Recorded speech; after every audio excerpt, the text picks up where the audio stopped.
Peter's confession of faith doesn't really come from him, as Jesus points out. It comes from his heavenly Father, from Jesus' Father. No mere mortal has revealed this to you but my heavenly Father. In short, Peter is who he is because of the grace of God. And we could say the same of Paul, that he became the great apostle to the Gentiles, not by his own doing, but by the grace of God. And these two teach us just how radically altered we become when we let grace take over. It's almost as though the Lord went out of his way to find the extreme, to show and demonstrate how grace works. Didn't just take someone who was naturally already inclined to be a disciple, but the one who was least likely. The one who was persecuting the faith became the great teacher of the faith.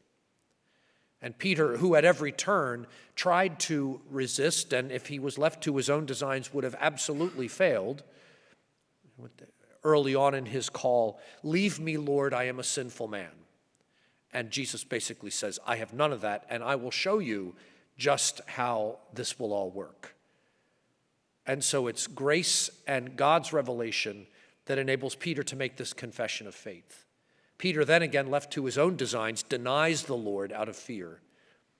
But it's God's grace that allows him to confess his love for the Lord at the Sea of Tiberias after the resurrection.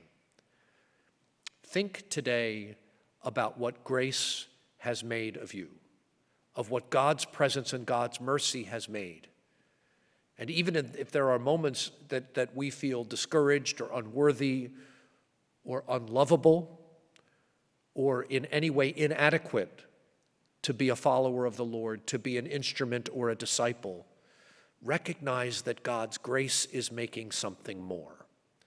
And celebrating these two today, we can see it so clearly because the Lord chose